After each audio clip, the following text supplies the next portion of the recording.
안녕하십니까. 서울특별시의회 제300회 임시회 행정자치위원회 의정활동 소식입니다. 앞으로 서울이 아닌 다른 지역의 대한교육기관에 입학한 경우에도 입학지원금을 지원받을 수 있게 됩니다. 타 지방자치단체 소재 대한교육기관에 입학하더라도 서울시 주민등록 학생이라면 지원을 받을 수 있도록 확대하는 내용을 담은 조례안이 통과한 것인데요. 서울시의 학생이라면 누구나 꿈을 꿀 수 있는 세상을 기대하며 서울특별시의회 제300회 임시회 행정자치위원회 의정활동 소식 함께 만나보겠습니다. 행정자치위원회는 제300회 임시회에서 소관부서에 대한 각종 현안을 처리했습니다. 행정자치위원회는 4월 19일부터 5월 4일까지 열린 제300회 임시회 상임위원회 회의에서 소관부서와 각 실국에 대한 주요 현안에 대한 업무 보고를 받는 한편 각종 안건을 심의했습니다.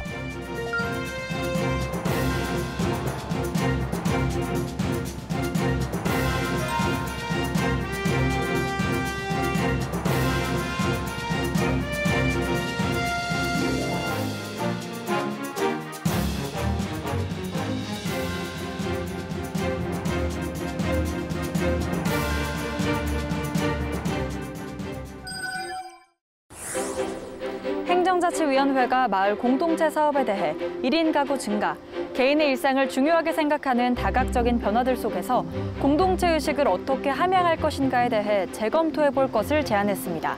이 밖에도 어떤 논의가 이뤄졌는지 계속해서 행정자치위원회 의정활동 소식 살펴보겠습니다. 행정자치위원회가 서울혁신파크에 대해 시민들이 사회 혁신 성과를 체감할 수 있도록 노력해 줄 것을 주문했습니다.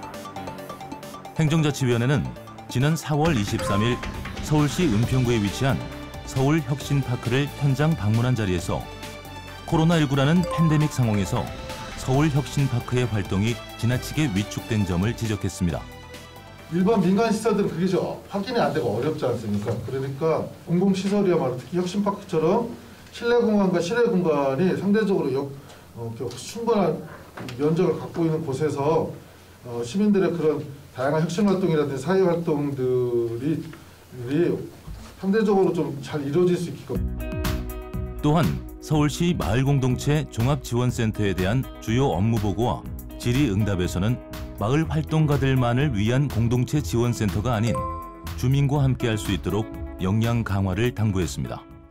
주민들이 사랑하고 주민들이 좋아하는 그런 마을 공동체가 될 수 있도록, 그런 마을 활동가들이 될 수 있도록 좀 더 노력해 주시기를 바랍니다.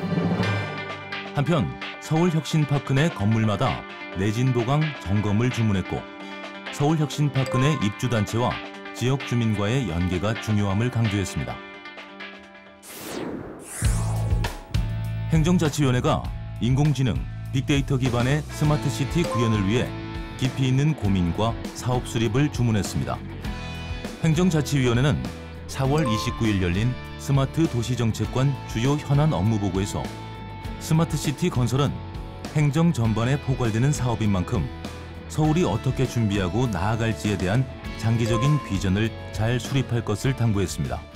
문화 빅데이터 등등을 통해서 이런 것들이 또 새로운 산업이 또 나타날 수 있고, 특히나 동단위나 마을 단위로 그 지역에서 뭐 사회적 기업이든 협동조합이든 아니면 뭐 일반 사기업이든 이런 쪽에서 이런 것들과 활용을 해서 새로운 어떤 뭐 산업 또는 뭐 일자리 이런 것들이 좀 생겨날 수 있었으면 좋겠거든요.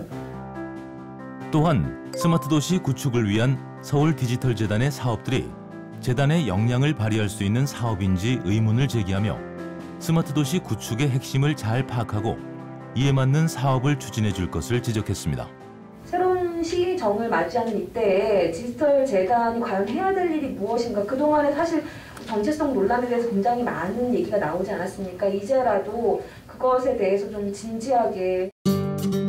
한편 방범 CCTV를 설치하는 데 급급한 것이 아닌 관제 시스템과의 효과적인 연결 등을 통해 범죄와 안전사고를 선제적으로 대응할 것을 주문했습니다.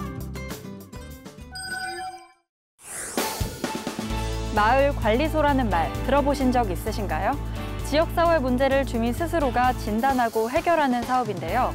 주거지원 사각지대 해소를 위해 요즘 시대 꼭 필요한 마을관리소 설치가 본격적으로 추진됩니다.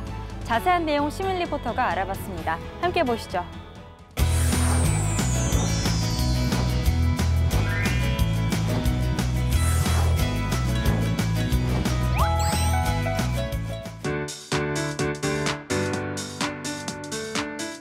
안녕하세요. 시민 리포터 이가은입니다. 지금 제가 나와 있는 이곳은 삼양동 마을관리소입니다. 마을을 관리한다고? 주민센터 같은 곳인가? 라고 생각하는 분들 많으실 것 같은데요. 지금 저와 함께 알아보시죠. 서울이 한눈에 내려다 보이는 강북구 삼양동. 구릉지가 많고 노후주택, 저층 주거지가 밀집돼 있는데요. 삼양동 마을관리소에서는 마을 주민들이 스스로 지역의 문제를 발견하고 마을의 생활 안전, 환경 관리, 생활 밀착형 서비스까지 하고 있습니다. 네, 삼양동 마을관리소에서는 어떤 일을 하나요? 주거 안과 밖에 이제 안전 관리를 하는 그런 활동들과 여기는 이제 마을 택배소 이제 집화장인데요. 주민들이 전화를 주시면 주민들이 직접 오전에 픽업해 와서 이거를 이제 택배로 보내드리는 주민들의 일자리도 연결해드리고 그다음에 마을 안에서 이제 신뢰가 가는 그런 주민들이 이렇게 서로 만나는 소통하는 장이 되기도 하죠. 그리고 그 이후에 소소한 집수리라든지 공구대여 그리고 주민분들의 공동체 활성화를 위해서 다양한 활동들을 하고 있습니다.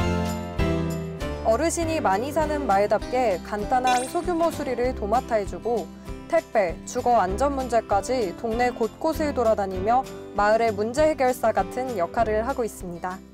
마을관리소가 생긴 후에 변화가 있다면 어떤 게 있을까요? 센터를 불러서 하려면 시간도 많이 소요되는데 이분들이 발로 와서 해주는 게 너무 빠르고 어르신들한테는 갑자기 친근감 있게 해주시니까 너무 고맙다고 그러셔요. 서울시는 지난 2018년 11월부터 강북구 삼양동, 금천구 독산 일동 지역을 대상으로 로컬랩 시범 사업을 추진해 왔는데요. 주민들과 함께 공공이 마을관리소라고 하는 저층 주거지의 아파트 마을관리사무소와 같은 역할을 할 수 있는 실천 기구를 설치해서 일상적인 주민 돌봄, 마을 관리들을 해결하기 위한 지원 사업을 준비하고 있고 이게 마을관리소 정책으로 구체화되고 있습니다. 이에 서울시의회는 제300회 임시회에서 서울특별시 마을관리소 지원에 관한 조례안을 가결했는데요. 서울시의 약 40%가 낡은 단독, 다세대, 다가구 주택이 밀집한 저층 주거지에 속해 있고 다양한 도시재생 사업을 추진하고 있지만 기존의 도시재생 사업에 포함되지 못하는 사각지대의 마을을 위해 조례안이 발의된 것인데요. 마을관리소는 지역 특성에 맞게 집수리, 마을 택배, 마을 정원, 마을 주차자 관리, 골목 환경 개선 등 폭넓은 역할을 수행하고 지역 주민들이 원하는 현장 맞춤형 정책 수요를 만족시키는 것은 물론이고 나아가 지역의 일자리를 제공할 수 있는 사회 안전망으로서도 기대할 수 있습니다. 마을관리소는 많은 주거 공간이 노후화되어 있고 또 100세 시대로 노인 인구가 늘어나고 있는 현대사회에 꼭 필요한 공간이 아닐까 싶은데요. 조례안을 통해 마을관리소가 꼭 필요한 곳에 생겨나길 바라겠고요. 우리 집에 또 우리 동네에 무슨 문제가 있다고? 그러면 이제는 마을관리소로 찾아오세요. 디지털 대전환 시대를 살아가는 요즘 서울시가 도시 문제를 해결하기 위해 필수적이며 지속적인 경제 발전과 시민의 삶의 질 향상을 위해 중요한 스마트 도시 조성과 활성화에 앞장섭니다. 국가정보화기본법이 지능정보화 기본법으로 전부 개정됨에 따라 개정 내용을 조례에 반영하고 시정 전반에 영향을 미치는 스마트 도시 정책 심의를 위한 스마트도시위원회 위상을 강화하는 내용의 조례안을 통과한 것인데요. 전 세계와 발맞춰 스마트 도시로 나아가는 서울시를 기대하며 서울특별시의회 제300회 임시회 행정자치위원회 의정활동 소식은 여기까지입니다. 시청해주신 여러분 고맙습니다.